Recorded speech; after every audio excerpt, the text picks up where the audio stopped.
Receber um sulfite em branco.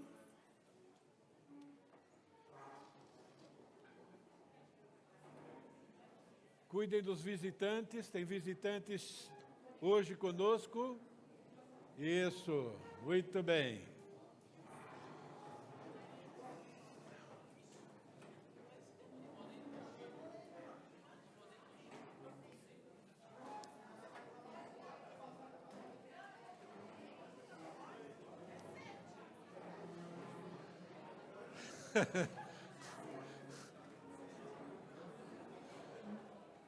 Eu pedi grupo de 5, é piada, né?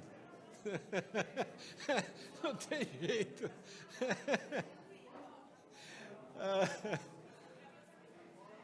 Ok, pessoal, rápido. Por favor, tá bom? Ok, nós estamos estudando a vida de Israel, conhecido também como Jacó. Terminamos de falar sobre José, que teve um papel bastante importante na transição, na viagem, não é? Dos israelitas para o Egito. E hoje nós vamos estudar aquilo que eu particularmente considero um dos capítulos mais importantes dessa parte que nós estamos estudando, que é Gênesis capítulo 49. Quer dizer, Jacó foi para o Egito, se passaram 17 anos, Jacó agora está no seu leito de morte, e agora ele chama os seus filhos para dar a bênção patriarcal. Então, vocês vão ler no grupo de vocês Gênesis capítulo 49. Para quem tem o livro, essa tarefa está no livro, mas talvez você não queira escrever nada no livro agora, então você recebeu um papel sulfite, ok? E eu quero que vocês façam pelo menos 6 observações daquilo que vocês julgam ser bastante importante nesse capítulo 49, tá bom? Então, leiam. Vou dar uma sugestão, né? Vocês podem ir lendo no grupo e quando alguém falar, isso aqui me chamou a atenção, você anota lá o número do versículo, ok? 6 observações importantes a respeito desse capítulo. 15 minutinhos. Eu vou diminuir para 12. Capítulo grande, né?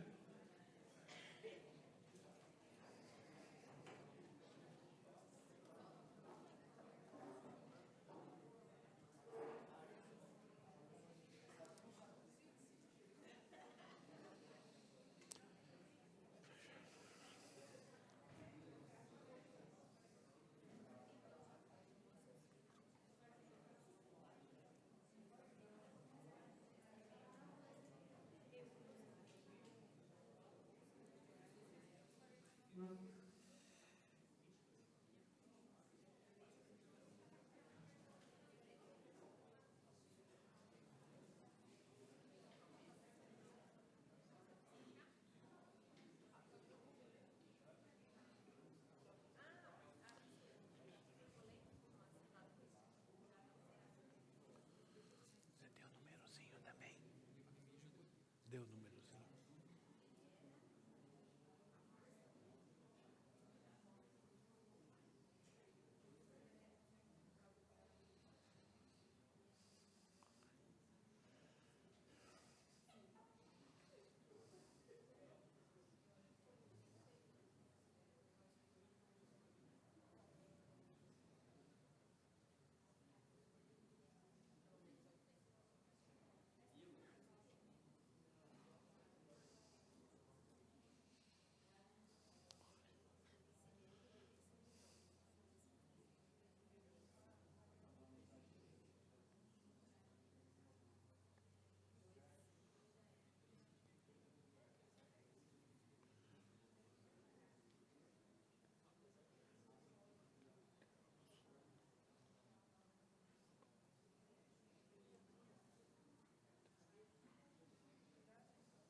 Sim. Eu prefiro de todo o texto que te chamou a atenção, isso.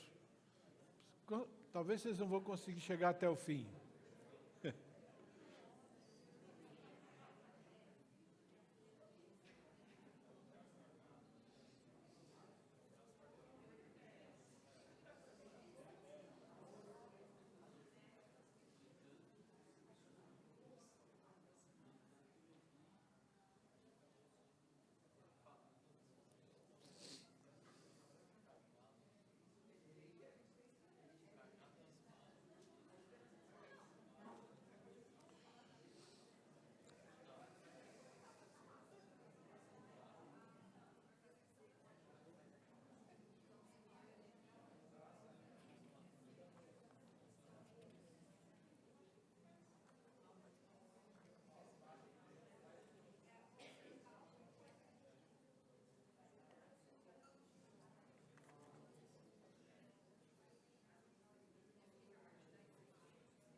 conseguiram ler o capítulo todo já ou ainda não?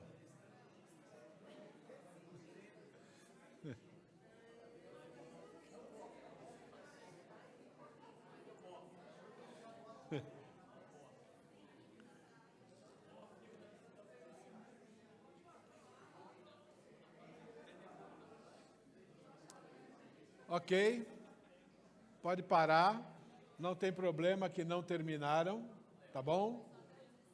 Pode parar, por favor. Grupo 7, quem é o grupo 7? Tem um númerozinho em algum lugar aí.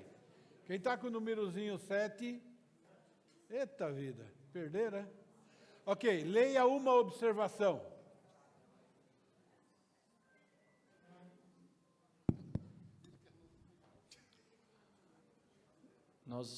Nós notamos aqui sobre Judá, a partir do versículo 8 até o 10, que Judá, os seus irmãos o louvarão, ele segurará seus inimigos a sua mão pelo pescoço, Judá também segurará o cetro do rei, seus descendentes sempre governarão, as nações reverenciará Judá, os povos lhe obedecerão, e as roupas serão lavadas no vinho, né? A gente apresenta sobre o sangue de Jesus.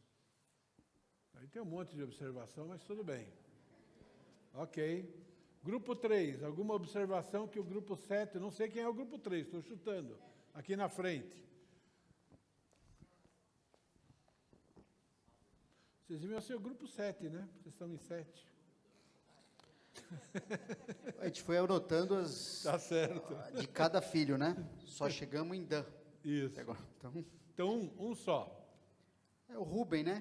Primeiro filho, ele perdeu a bênção, né, como primogênito, por ter se deitado com a concubina de Jacó. Ok. Grupo 5. Quem é o grupo 5? Está mais perdido que segue em tiroteio. Grupo 5, não tem grupo 5? Só, que não foi lido. Judá seria louvado pelos irmãos. Ok. O exercício, tá bom? Tem outro já. O que é importante a gente notar nesse versículo, ok? É que vocês devem ter percebido, Deus capacitou Jacó a profetizar. Jacó estava falando sobre o futuro dos seus filhos. O que isso tem a ver conosco? Muita coisa. Mas a base é que, quando você abre a Bíblia, você não está ouvindo o que o apóstolo Paulo escreveu, você não está ouvindo o que Pedro escreveu, você não está ouvindo o que homens escreveram, nós estamos ouvindo a boca de Deus. E eu creio que a gente está perdendo um pouco isso de vista. Tem gente que abre a Bíblia e acha que ali tem só conselhos, que ali há opções. Irmãos, a Bíblia é Deus falando conosco. E quando Deus fala, tá bom? É porque aquilo que Ele vai estar dizendo é o que vai acontecer. Ele nos alerta de perigos, por isso que tem vários nãos. E quando você quebra uma regra dessa, você vai sofrer as consequências. E quando você segue as instruções, você vai receber as bênçãos da obediência. Não se negocia com a palavra de Deus. Por quê? Porque Ele é soberano. Ele vai fazer com que se cumpra tudo aquilo que Ele falou. Seja coisa boa, seja coisa ruim. Ele é Deus. Ele nos criou. Ele sabe o que é melhor. Então, isso é muito, muito, muito importante, não é? Então, nós estamos vendo aqui, por exemplo, que Deus, Ele ajuntou os seus filhos, e Ele deixa claro, eu vos farei saber o que há de acontecer nos dias vindouros. E aqui nós temos profecias a médio prazo e temos profecias a longo prazo. Muitas profecias, ou quase todas, foram cumpridas, e algumas ainda serão cumpridas no futuro. Ele repreendeu os três filhos mais velhos por causa dos seus pecados. Por quê? Porque Deus também vai lidar com os nossos pecados. Eu sempre lembro daquele texto de Colossenses, não é? Aquele texto de Colossenses diz que aquele que comete injustiça receberá de volta a injustiça feita, e nisso não há acepção de pessoas. E Deus é muito gracioso e muito misericordioso. Nós não recebemos na mesma medida, ainda bem, né? Então, nós vemos aqui Rúben, por exemplo, diz, não serás mais excelente porque subiste ao leito de teu pai e o profanaste, subiste à minha cama. Então, Rubens aqui, ele foi repreendido e ele foi punido com a perda da bênção da primogenitura, por causa desse pecado. Ele perdeu uma enorme bênção. Então, nós não podemos brincar com Deus. Simeão e Levi foram repreendidos e punidos pelo pecado de assassinato. Eles quase exterminaram uma cidade por vingança. Aquela cidade fez perversidade contra a irmã, né? Mas eles não tinham esse direito, né? E a punição é que eles seriam o quê? Espalhados entre as demais tribos. E isso aconteceu, né? Simão, ele foi absorvido pela tribo de Judá, e Levi foi escolhido para ser sacerdote, mas não tinham terras, e eles ficaram espalhados entre os irmãos. Junto com isso, a gente vê graça, mas a gente vê também Deus tratando do pecado. Jacó anuncia que Judá também foi um filho perverso, não é? Mas ele foi um filho que demonstrou arrependimento e liderou os irmãos diante do arrependimento. Então, agora Judá, o quarto filho, é que vai herdar a principal bênção da aliança abraâmica. Desde aquela aliança de que toda a terra, todos os povos seriam abençoados. Lembra que Deus prometeu para Abraão: abençoarei aqueles que te abençoarem e amaldiçoarei aqueles que te amaldiçoarem. Irmãos, nem pensem e nem falem mal de Israel. Nem pensem e nem falem mal dos judeus. Inclusive, a salvação vem dos judeus, não é? Então, nós temos a profecia aqui de Judá. E tem uma pergunta aí, a gente vai falar um pouco sobre essa profecia. É lógico que eu não vou dar 5 minutos, né? Mas tem aí a pergunta, né? Por que você acha que a família de Judá foi honrada dessa maneira? E aí temos alguns quadrinhos, né? Ele era perfeito em todos os seus caminhos? Judá foi perfeito? Não. Ele era o filho mais velho de Jacó e mantinha um bom relacionamento? Ele exerceu uma liderança positiva sobre os seus irmãos ou entre os seus irmãos? Sim ou não? Não?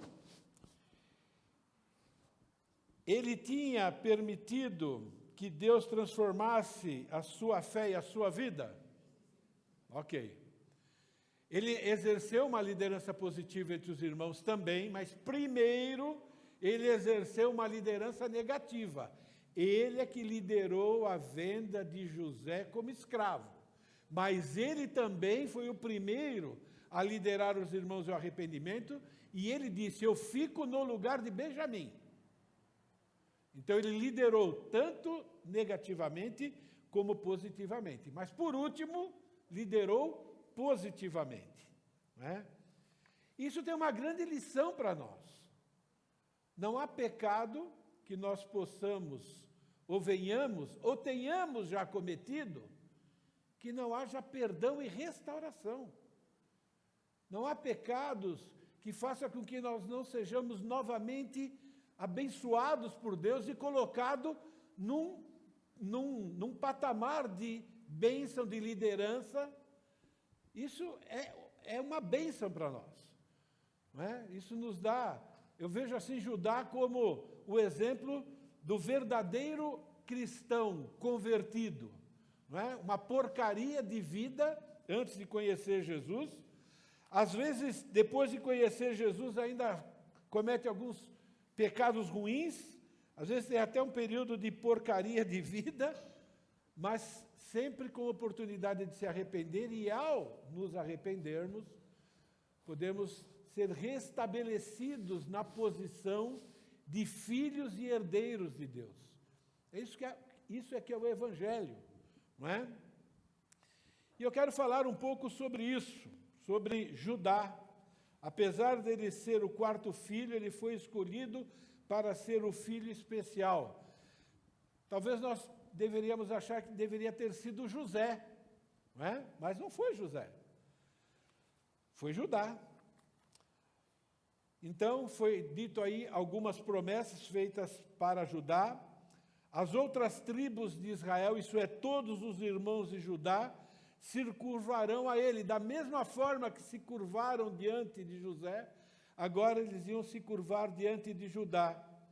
Não é? Então, Judá, ele vai ser o líder, né, de todas da tribo, né, do povo de Israel, e Judá vai derrotar os seus inimigos. E quando fala de Judá derrotando os seus inimigos, nós estamos entendendo que já que os irmãos vão se curvar a ele, então, na verdade, Judá vai vencer e derrotar os inimigos de Israel.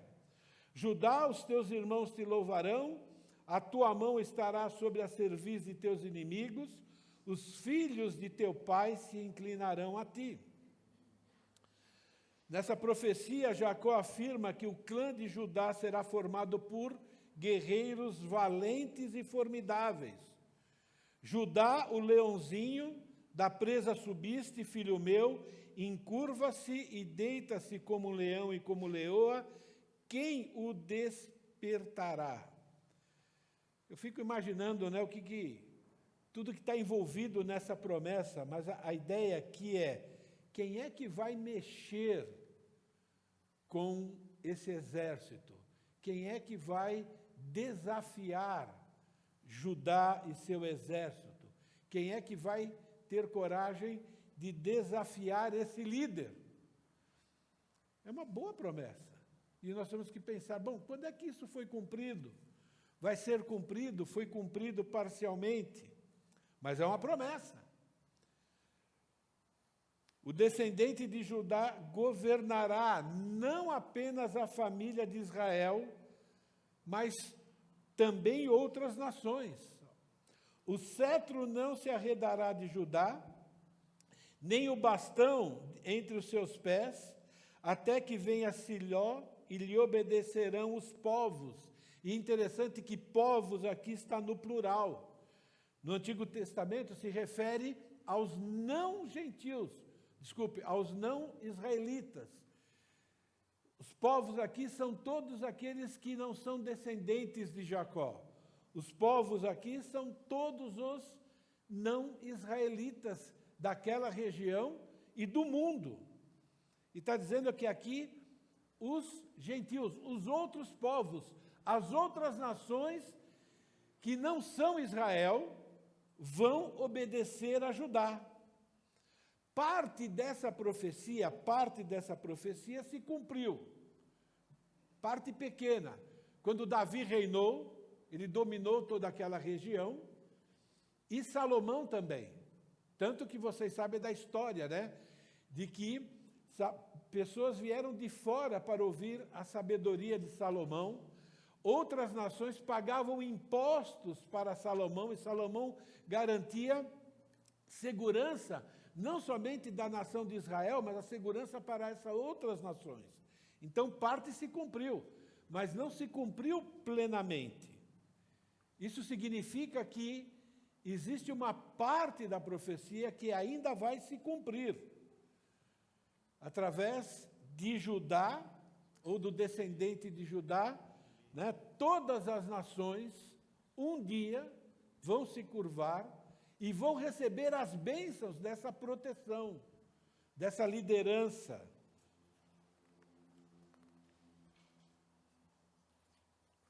Vocês lembram quando Deus criou Adão e Eva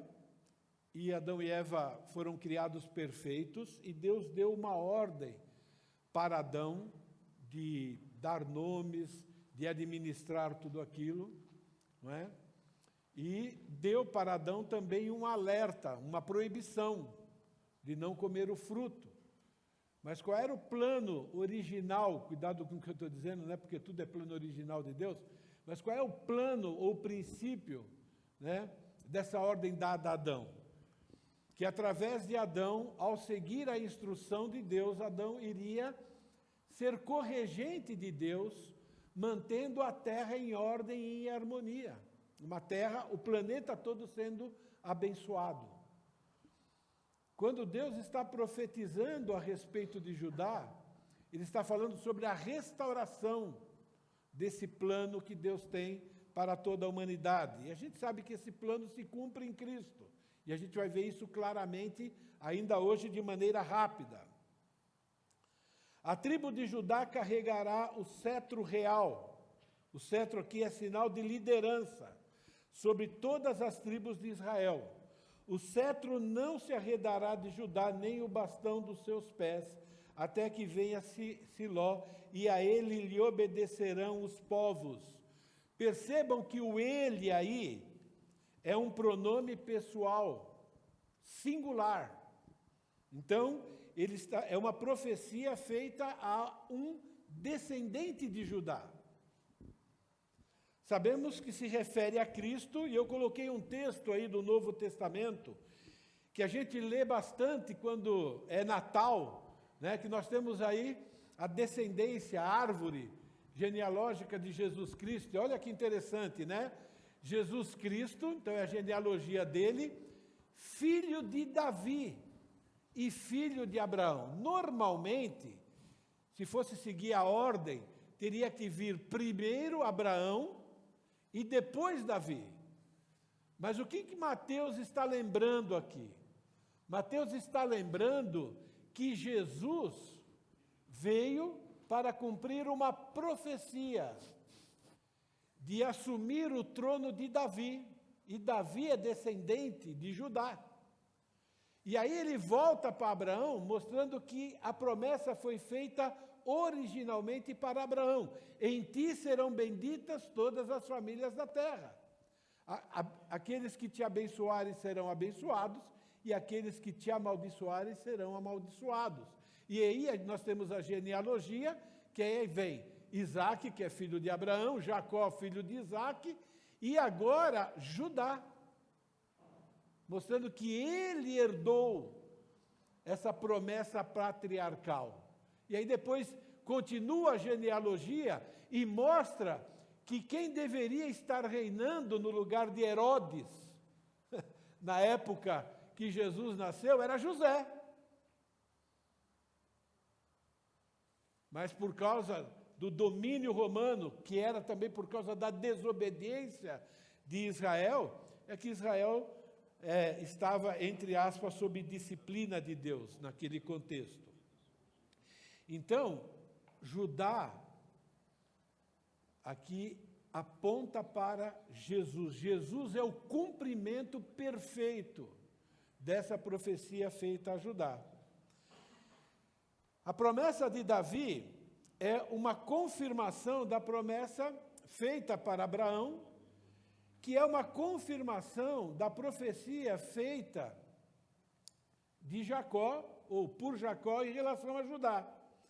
Há de ser que, quando os teus dias se cumprirem, então aqui é Deus falando com Davi, através de um profeta, e tiveres que ir para junto de teus pais, então farei levantar depois de ti o teu descendente, e será dos teus filhos, e eu estabelecerei o seu reino. E Salomão cumpre parte dessa profecia, mas só parte. Este lhe edificará a casa. Salomão construiu realmente o primeiro templo. E eu estabelecerei no seu trono para sempre. Lhe serei por pai, e ele me será por filho, e a minha misericórdia não se apartará dele, como retirei daquele que foi antes de ti. Lembra o que aconteceu com Saul? Saul desobedeceu a Deus e perdeu o direito de reinar. E não somente Saul, também os descendentes de Saul perderam esse direito. E Deus escolheu Davi. E Deus está dizendo, olha, eu vou ter misericórdia do seu descendente, que é Salomão.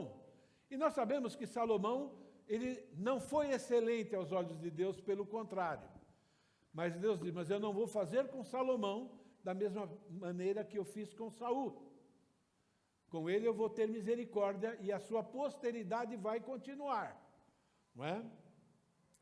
Mas o confirmarei na minha casa e o meu reino será para sempre, no meu reino para sempre, e o seu trono será estabelecido para sempre. Então nós temos aqui uma profecia que ainda não foi cumprida plenamente.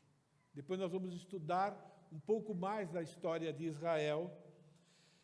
Algo importante aí, até que venha Siló. E aqui existem várias interpretações, inclusive a NVI traz uma interpretação. Por exemplo, a Revista Atualizada, ela não deu interpretação nenhuma, simplesmente colocou a palavra Siló lá. É uma palavra hebraica, tá bom?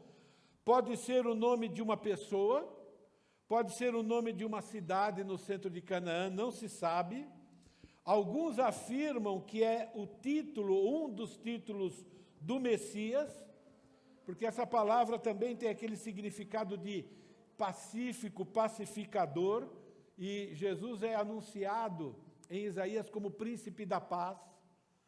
A maioria dos intérpretes afirmam que é uma palavra que se refere a uma profecia sobre a vinda de Jesus, o Messias, para reinar. Outros intérpretes afirmam que deve ser interpretado como um adjetivo, ligado ao cetro, né? E aí, dessa forma, a frase ficaria: o cetro não se arredará de Judá, nem o bastão de entre os seus pés, até que venha a quem pertence, ou aquele que ele pertence, que a NVI traduz dessa maneira, tá bom? Independente disso, ok? Nós não precisamos, né, vamos dizer assim, arriscar uma interpretação dessa palavra, porque nós temos outros textos da Bíblia que afirma categoricamente que o descendente de Judá é Jesus. Mas antes que alguém pergunte, por isso que eu coloquei aí Siló, e não precisamos, não é nada extremamente, vamos dizer assim, importante que vai fazer com que a gente cometa algum erro de interpretação, ok? De qualquer forma, a bênção aqui é para a família de Judá, o qual está afirmando categoricamente que o descendente dele terá poder e autoridade sobre os descendentes de Israel e outras nações. E eu quero só lembrar algumas verdades a respeito de Jesus, confirmado na palavra de Deus e no Novo Testamento. Jesus é o descendente de Judá, que irá cumprir plenamente a profecia feita por Jacó. Apocalipse capítulo 5, versículo 5, diz assim: todavia, um dos anciãos me disse, não chores, eis que o leão da tribo de Judá, a raiz de Davi, venceu para abrir o livro e os seus 7 selos. E isso é uma referência clara à segunda vinda do Senhor Jesus. Por que eu falo segunda? Porque a primeira já aconteceu. Ele veio como Cordeiro de Deus que tira o pecado do mundo. Ele veio para ser morto, para pagar o preço dos nossos pecados e nos perdoar. A primeira vinda é como cordeiro, a segunda é como leão. É muito importante que nós entendamos isso, né? E note, né, mostrando da tribo de Judá, da raiz de Davi.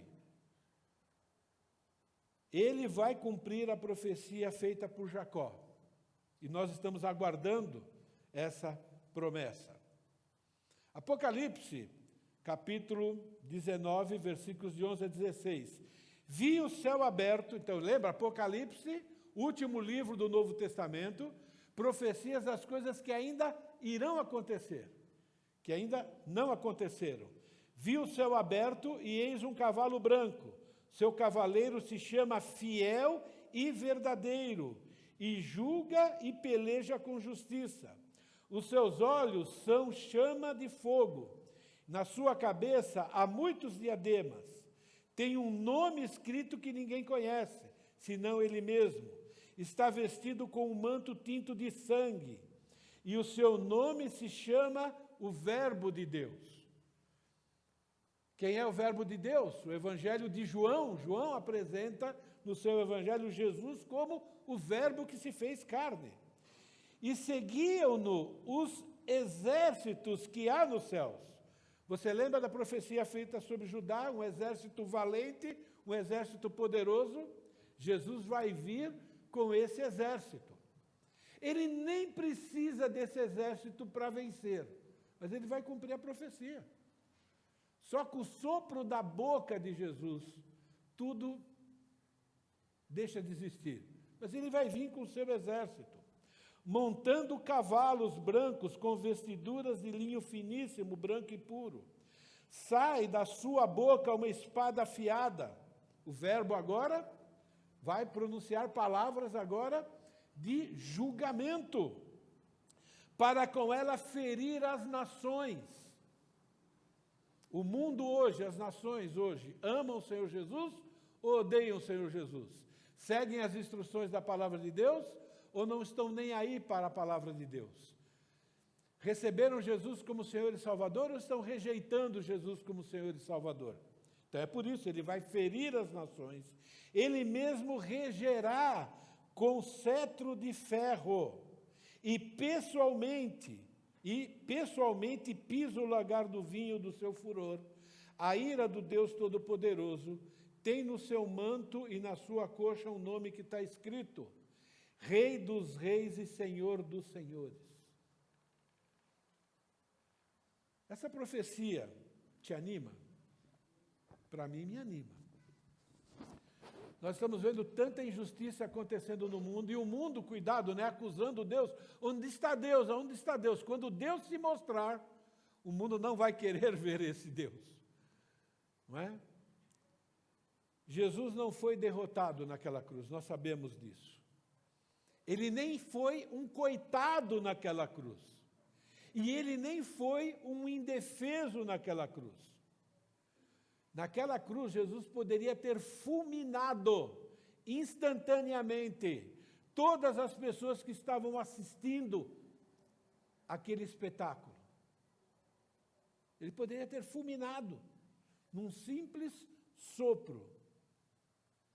Mas ele não fez isso. Porque ele veio para pagar o salário dos nossos pecados. Aquilo que nós merecemos pelo nosso pecado, ele veio para pagar. Ele veio para sofrer a nossa morte, para que a gente não precise viver eternamente no lago de fogo e enxofre. Jesus vai voltar como rei.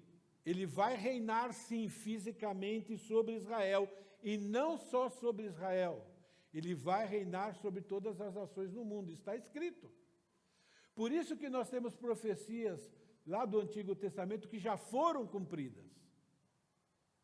Se Deus cumpriu aquelas, vai cumprir aquelas que ainda restam. Há muitas profecias sobre o reinado de Jesus. Essa de Isaías é uma delas. Pois eis que eu crio novos céus e nova terra, não haverá lembrança das coisas passadas, jamais haverá memórias delas, mas vós folgareis e exultareis perpetuamente no que eu crio.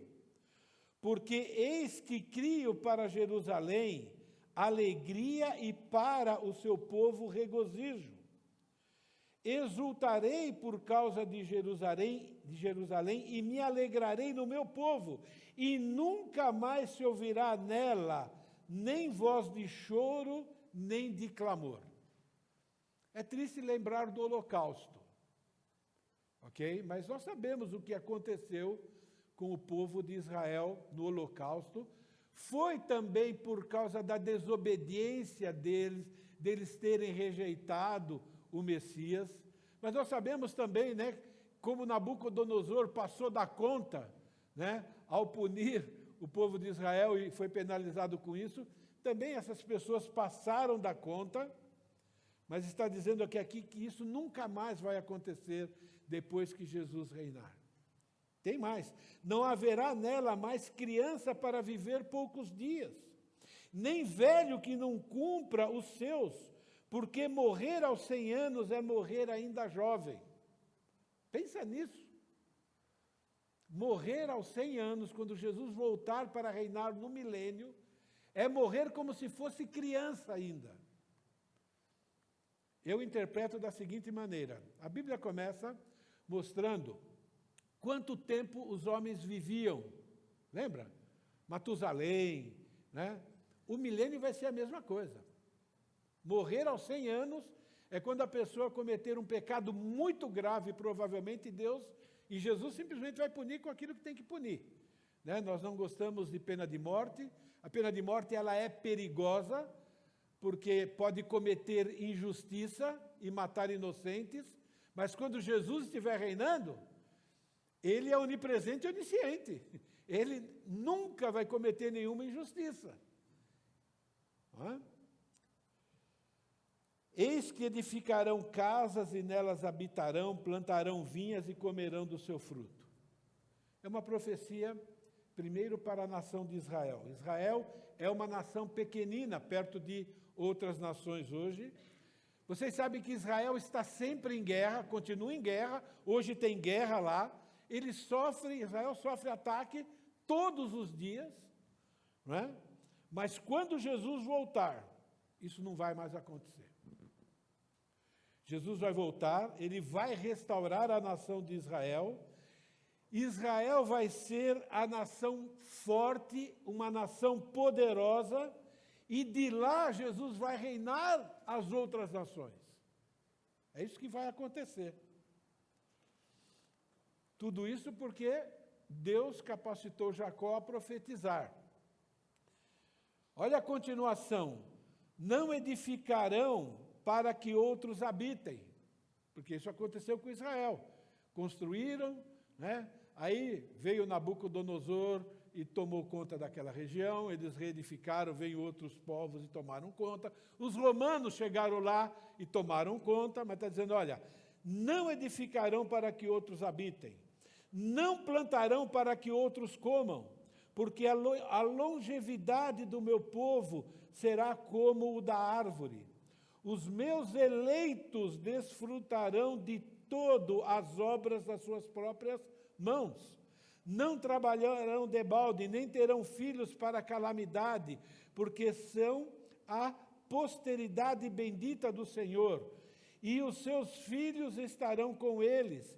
E será que, antes que clamem, eu responderei. Estando eles ainda falando, eu os ouvirei. O lobo e o cordeiro passarão juntos. O leão comerá palha como o boi. O pó será a comida da serpente. Não se fará mal nem dano algum em todo o meu santo monte, diz o Senhor. Resumindo, a nação de Israel, quando Jesus voltar, vai reinar em paz. Nunca vai ser molestada por 1 milênio, por 1000 anos. Todas as nações viverão em paz. O mundo animal vai ser restaurado como era antes do pecado. Então, o leão vai voltar a ser herbívoro. Mas uma coisa vai continuar ainda sob maldição. Vocês repararam aqui? A serpente. Mostrando, né, que o mal ainda, a origem do mal ainda continua sob punição. Outra profecia sobre o reinado de Cristo, e já estou encerrando. O leão da tribo de Judá. Mas vós sereis chamados sacerdotes do Senhor, e vos chamarão ministros do vosso Deus. Comereis as riquezas das nações, e na sua glória vos gloriareis. Em lugar da vossa vergonha, tereis dupla honra. Em lugar de afronta, exultareis a vossa herança. Por isso, na vossa terra, possuireis o dobro e tereis perpétua alegria. Jesus, como Rei soberano, ele vai reinar a partir de Israel. Todas as nações serão governadas por Jesus.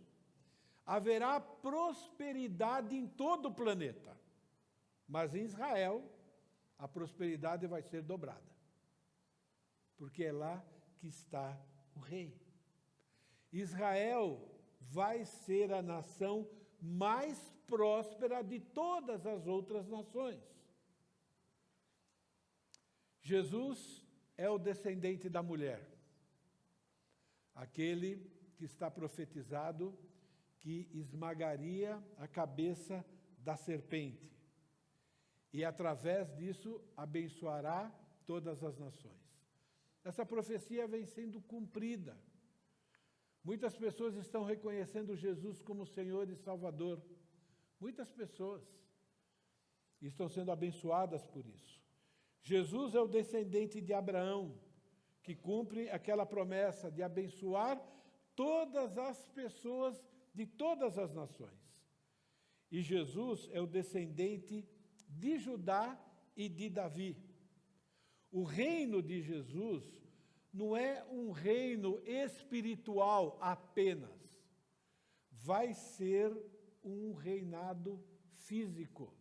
Não se deixe enganar, né, por pessoas que têm nessa área uma teologia errada. Jesus vai voltar fisicamente e vai reinar.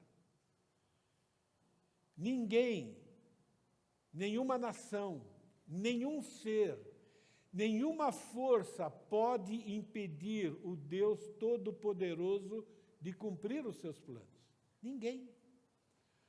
Jó, há muitos milênios atrás, fez essa afirmação: eu bem sei que tudo podes. Não é algumas coisas, tudo podes. E nenhum dos teus planos, nenhum, nem o pequeno, nem o grande, não importa, nenhum dos teus planos pode ser frustrado.